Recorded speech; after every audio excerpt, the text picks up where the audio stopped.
Hey, welcome back to the Remotely Speaking Podcast. We're your hosts, Paul Hawkins and Chasity Hawkins, CFO and CEO of Sidekicks. Chasity is also the CEO of Agency Resource Solutions. If you want to know more about our businesses, watch the first episode. We go into great detail of how we all started, so check it out. Today, we're going to talk about why remote work is an effective strategy for your business. It's something you should strongly consider if you haven't already. Get excited. Let's get into it. Okay. Remote work. Still a buzzword. Oh, A yeah. buzzword. Although I would say right now there's all this talk about return to office everywhere. And it makes me smile because it's a great opportunity for us to do the opposite. I think return to office has its place, right? And I understand why it's nice to have people inside your office and have in-office employees. And there's a dynamic there, but it's not the end all be all. I think we found, Chastity, with our businesses, that you can have an entire team that's remote and still be highly effective. There's just some things you need to do. Yeah, I think, we've all heard how awesome remote work is for people in general. The worker, obviously, it's the work-life balance, it's that satisfaction, and everyone got a taste of it during COVID, right? And it's hard to give up, and we understand that remote work's not for everyone. But I think we all understand from the personal aspect why. Yeah. I love working from home, but employers can also benefit from remote work. I think more employers are embracing the remote work because they realize, maybe this isn't so bad. Yeah. So there are a lot of benefits, I think, and that's what we're going to talk about today, I believe, is Absolutely. the employer side, like why remote work can be a good thing for your business. 100%. Yeah. What I want to dive into today is the remote employees not just being employees that are remote, Right. but rather talking about why having a remote employee is a really smart strategy for a business. We have some case examples that we personally have been through in the last 6 months that paint a good picture of why you would need that. Yeah. Small caveat about remote workers. But for me, it takes two things for remote work to really actually work for an employer. One is on the employee side, right? There is an expectation that a remote employee should have, which is to be the best employee they can possibly be and to communicate often, frequently, all the time, right? So the employee has the responsibility to be the most amazing employee that it can be because they have the benefits that are given to them by being at home. Right. The second part is on the employer side of really empowering and trusting the remote employee. It all revolves around hiring the right person that you trust. And once you trust that person and empower them, that remote employee is going to be probably one of the best employees you've ever had. Yeah. And if it's someone you can't trust to work from home, don't hire them. Probably shouldn't hire them anyway. I mean, if you if you don't really believe they're gonna get it done at home, it's probably not the best hire to That's begin right. with. That's right. And small caveat, right, is that, remote work isn't for everybody. Not at all. There are plenty of people I know that you should not work from home. You're just not dedicated enough to do it. So, but that's okay, right? I think what our companies do is filter through lots of applicants to find those people who are not only, of course, are willing but able to do the work appropriately, right? So that's part of what we do at Sidekicks: find great quality people to fill those remote positions in a way where our clients can trust them, right? They trust us to find the right people, and that really is kind of inherited trust into the employee. For sure. And I think that, the remote workers, I know we're gonna talk about the employer at some point, but I Yeah. think that the best remote workers are those who have a deep why. The ones who, say you have someone in your office and they have this personal circumstance and they approach you, the employer, saying, "Hey, I really have this and I really need to be home, but I love working for you."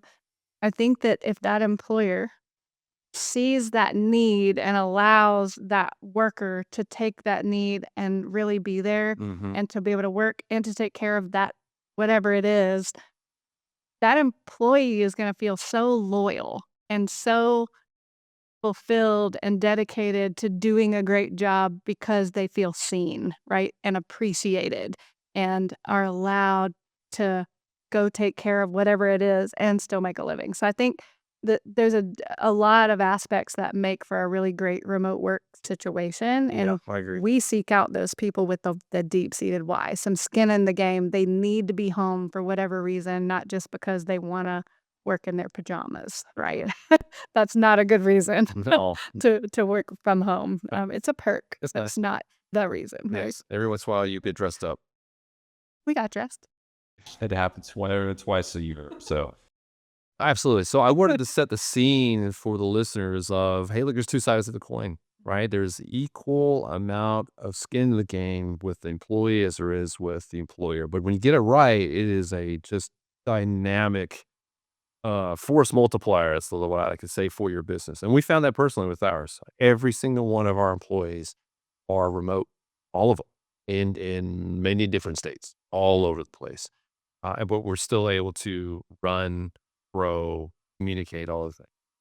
So let's first talk about technology that exists now that allows this to happen and how it might be different than even like 4 or 5 years ago. Basically, pre-COVID to now, the world's certainly changed in how people are able to communicate, and it rapidly changes. It seems like every day. Yeah, for sure. I would have never imagined we'd be working the way we do today Yeah. 10 years ago or even 5 years ago. We have remote teams. There are 17 people that we work with. Actually, if you count both ARS and Sidekicks teams, we have over 30 Over people, 30 individuals. and I know them. Even though some of them I've never even met personally, I feel like we have the tools, to keep our teams accountable, Hmm. to get to know them personally. We have community building, and so I really feel like technology allows remote work to be great. And we as the employer feel amazing about the team we've built because of the technology and the tools that we have. I mean, we have weekly team meetings live on Teams where we see each other and we talk about the good, the bad, the ugly, and all the things. We have coffee chats where we just sit there and have a cup of coffee and cut it up All right. about non-work stuff. Yep. And I feel like that builds a personal relationship with a lot of people and allow to see for them to see us as humans too, right? We're not Right. these big bad bosses in the sky Oh, no, that have no life or personality and just tell them what to do. no, we're so cool. We're really cool. We're the coolest. We're cool bosses. Absolutely. Um, and and then obviously there's definitely value in getting together occasionally, and we're willing to spend the money to do that. But our team knows that we're here for them and they feel supported and they know us and we know them as humans and what they're dealing with. And we just trust that it's getting done because we are able to get to know them and we have all of these accountability tools in place. Yeah, absolutely. 100%. If you take a step back pre-COVID, there were some communication items that were available, right? You certainly can make phone calls. Zoom was kind of a thing. I mean, it existed, but it wasn't widely used the way it is now, or something like Microsoft Teams. And so remote work back in the day was actually a bit harder to do. And now the way technology is, there's almost like no excuse. It is extremely easy to communicate. And in many cases, I can speak from personal experience. When I went in the office and meet with coworkers, I would get on a Zoom meeting, right? So I would still have remote meetings with collaborators and employees across the nation in the office, right? And so it just dawned on me like, hey, I think my opinion, it all revolves around a relationship. That's it. And you hit on that word a few times is exactly what it takes to manage remote employees, no different than your in-house or in-office employees, including relationship, right? It just takes a little bit more effort because you don't see them every day. But if you do those things, very, very easy to have, in a lot of cases, even a better relationship with a remote employee than your in-office team. Yeah. They tend to take it for granted when you see people every day, like, hey, Bob, when they're like, hey, Paul, that's it. But when you make a concerted effort, like, hey, every week I'm going to talk to Bob, right? I've set aside specific time for that person. And That's it true. actually is easier to do that with remote employees because it's a concerted effort. You have to get to think about it. Yeah. And so we found with our own teams exactly right that we have, in my opinion, like extremely strong relationships with our team members, even those we haven't met physically Yeah. because of those techniques. The dedicated time that you were talking about. So one of the big benefits I think for us and for a lot of our clients that hire remote workers that we find for them Yeah. is that they're finding that the distractions that happen in an office environment are removed with remote work. And it's not something that you typically think about, but think about the person at the desk in your office. You've hired that person to do a job and you hire someone who's in their home office, Mhm. their kids are at school, and they have nothing but quiet, right? Mhm. And they're doing the same job. I can almost guarantee you that that one in the home office with no distractions is getting it done a lot faster Absolutely. and more efficiently than the person in the office because the person in the office, they have the customers coming in, they have the phones ringing, they have the coworker popping over the cubicle to do the gossipy gossip. And so you have less drama, you have less distraction. And so I truly feel like the remote work environment provides for a truly better worker, Absolutely. and more gets done and it removes all the noise, right? You have your stuff that you need to get done and you're in your quiet zone and you can just get it done without all the distractions. 100%. I call that switching costs, which might be an entire another episode on the podcast later on. Mhm. Switching costs, for those who don't know it, is when your mind has to switch between one task to another and how much time it takes for your brain to get back to the original task you're doing. An example is, and I think every person's been through this, you're sitting working on a document, for example, or an email, you're typing away. Someone distracts you. You just lose that time immediately to like answer a question or a phone call or whatever it might be. And then when you try to go back to get into the zone where you were it takes a minute. And depending on the level of work, might take a long time for you to get there. That switching cost is a big problem. It's hard to quantify it for in-office employees, but it's a real thing. So absolutely, in our experience, the remote workers that we have and those that we help find don't have that distraction. So when they're in the zone doing their service work, nothing else is distracting them from doing it. Yeah. Absolutely. Yeah. So I think that's a huge benefit that you get truly dedicated time out of someone working from home versus someone who you just never know what interruptions are going to come in an office environment. Yeah, absolutely. Absolutely. So I'm going to bring up an example of, I would say it's an extreme example, but was very eye opening on why having remote employees is, in my opinion, the smartest strategy you can have for your business, any business. And that was Hurricane Helene that came in through Greenville and the upstate of South Carolina in fall of 2024. Mhm. So many people have seen that in the news. It was catastrophic for the area, especially up in Asheville, north of us. Horribly catastrophic. For us personally, I was literally right there when the Cat 1 hurricane hit our house.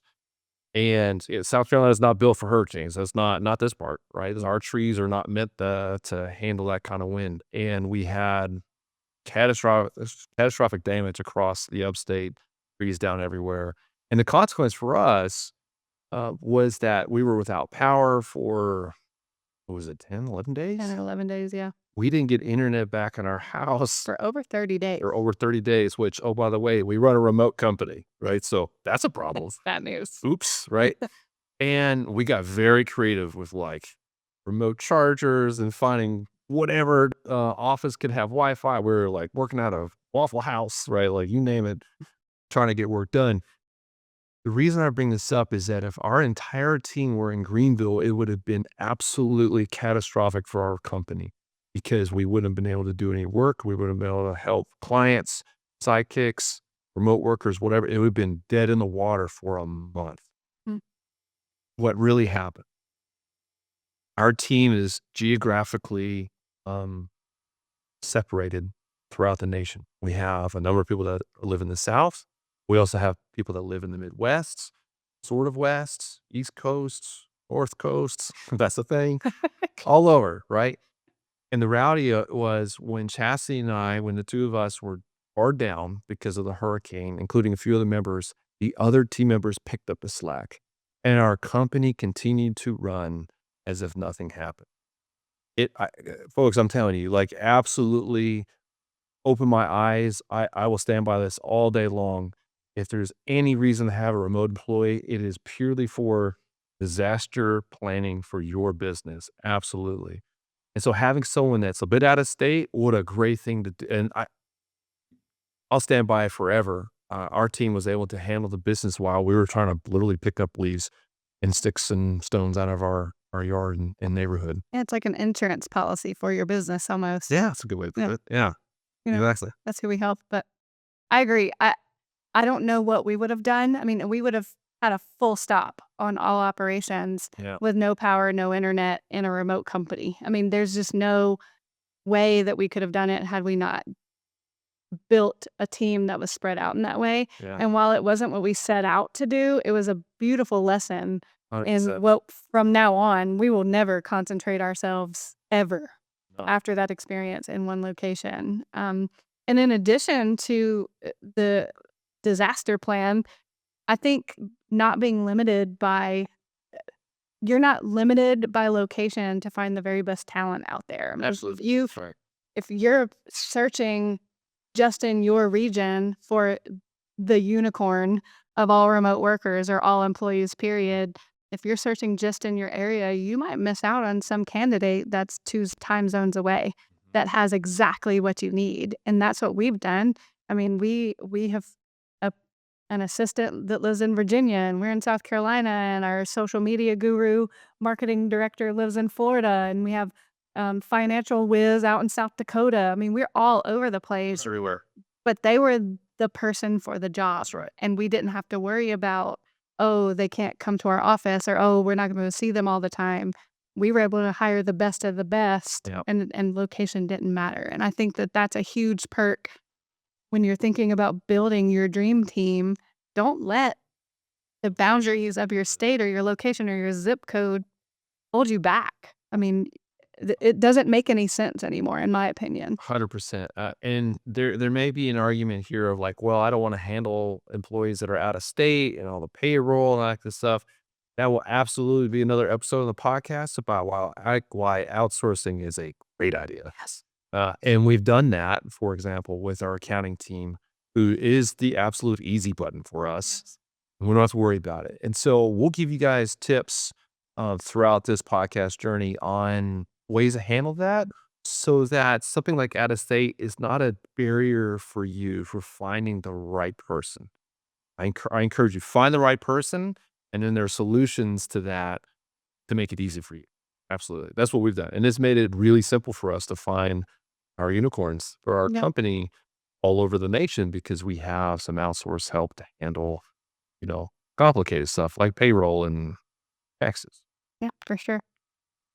So far we've talked about what the benefits to employers are. You're not bound by location. That's right. You have dedicated time, no distractions to get work done, and even to communicate with your remote workers. We have a disaster plan in Yep. place. I think you have more fulfilled workers, so your retention is probably better. Yeah, They, let's talk about that's a great thing to talk about. Fulfillment. All right. So finding, training, and keeping employees is really expensive, especially the training bit. Right? So you have someone, you train them up, they stick around, they leave 6 months later. It costs a lot of money. It's a lot of money to go and recruit and find, train, etc., an employee. What we found in our experience, let me know if I'm wrong with this, with remote work is the there's a strong tendency for a remote worker when they're fulfilled to stick around forever, right? Because they're getting the fulfillment that they need at home and there's no reason for them to leave. And so I always put it like, even if you're getting 80% of what you want, you're getting 100% of value because it's someone who's loyal to you, is working hard, they're at home, they have fulfillment in their job, fulfillment in their life because they'll be there for their family. And it means that person sticks around for you, yeah, right? And they don't leave. And there's just so much value in not having turnover in your business because of an employee that's fulfilled. yeah. Turnover is incredibly disruptive to Very, the business. yeah, And if you have someone who's amazing and then they decide to leave for greener pastures, maybe another employer lets them work from home and you don't, yeah. that's not good. And so I'm quite proud to say that at ARS, we have people who started with us in year 1 and they are still here in year 13. And it's because we allow them to live their life fulfilled and able to deal with all the things as they come at home and at work, and we just trust that it gets done. You know, Paul always has us saying we work to, standard, not to time, That's right. and so as long as the work gets done, we're not gonna micromanage when it's getting done unless it's obviously time sensitive or needs to happen during business hours, Sure. but we don't micromanage when it gets done or how it gets done or what you have going on around you while it gets done. We don't care as long as the work is happening and the quality remains. I think that that makes a really fulfilled worker, and that's why people stay. I mean, I absolutely agree with you. So, for our listeners, like we're going to hear a revolving theme in all these episodes about trust and empowerment. It's the two. Well, you can't have two cornerstones. Look at their work. Yeah. It's a joint cornerstone of trust and empowerment. It is the basis for a very successful relationship with a remote employee. On the right person you can trust, empower them to get the work done, and what I call trust but verify. Trust them to get it done, get into a verification cadence with them once a week, whatever it might be, and you're gonna find that that person's gonna stick around forever, and then you don't have to worry about it Yeah. anymore, and that's the case. Yeah. So, So we've been able to hire the experts in the field. We've hired people that fill in the gaps of we don't have knowledge of social media or of marketing. no. I don't have knowledge of the technology or the accounting. And so we were able to find the people to plug those holes for us and find the best of the best, and then have them go do their thing, right? So we have lots of gaps filled because of the remote work structure that we have. I think it's awesome. Yeah, so I think that to summarize what we just talked about, having the remote employees for your business and thinking about remote employees allows you to think way past the scope of your own area to find the most amazing people. But it to me, it's like the fastest way of finding the unicorns that you want for your business is spread the net all across the nation to find the right person, the right who, versus someone who's just okay, who's nearby. Yep, for sure. So I think that that's probably a pretty good picture for most employers out there of why remote work isn't this big scary thing that you should shy away from. Yeah. I think it's worth embracing, at least in portions of your business. You may have, Yeah. you need someone at your reception desk probably to greet your customers, or if you're obviously, in the restaurant industry, you're going to need servers to Yeah. physically hand plates. But 100%. there are probably things, even in those businesses, that could be outsourced or trusted to be done remotely. And so I think Yeah. that more employers are thinking in that direction now than they were years ago, That's right. but there are still a lot of industries that kinda shy away from it, and I just think that we've showcased a few big ways that remote teams can really transform the way you do business and make it even more awesome, make it less expensive, probably. Big time. Overhead of an in-office employee is insane. I mean, you have to have a desk for them to sit at and a computer That's right. and the power and the all the things having an office. There's benefits. I mean, Well, I can speak to yeah, it for us, right? If we had to have an office for 16 employees, it'd be a much bigger office than we have, and it would be massively expensive compared to yeah, what we have to pay for our in-office business, essentially. So you're absolutely right. Like the costs of an in-house person is always going to be higher than in my opinion, than a remote person for sure. So you already save money right off the bat. The other thing I wanted to mention is that because of COVID, the amount of people who now have experience in working remotely effectively is much more. yeah, 5 or 6 years ago, kind of hard to find someone who really knew how to operate in that environment. But now almost everybody had some semblance of that in 2020, 2021, 2022. And so much higher chance of finding somebody who knows how to operate correctly as a remote employee for you, which will reduce the level of scariness yeah. essentially for a business owner. Yeah, so if you're diving into remote for the first time, maybe find someone who's been working from home, and maybe that would be a good tip to give to someone that find that person who's been remotely working in other industries and get them plugged in, and they can kind of show you the way it works, right? If it's something you're not familiar with, empower that employee to kind of show you the ropes on what that relationship should look like. That's right. And then you'll feel more comfortable maybe the next go round if you decide to build your remote team. So I think that that's great advice. That's right. Or continue to watch this podcast because we're going to do that for you. Yeah. Or just hire our remote workers. If you're an insurance agent, Absolutely. we'll tell you how to do it. We have a whole document that we That's show. right. I hope that's been really helpful for everyone listening today. Biggest things for me, Chastity, is that remote work is an effective strategy for business. Straight up. It has been for ours. It would seem to be extremely effective for so many clients across the country. Yep.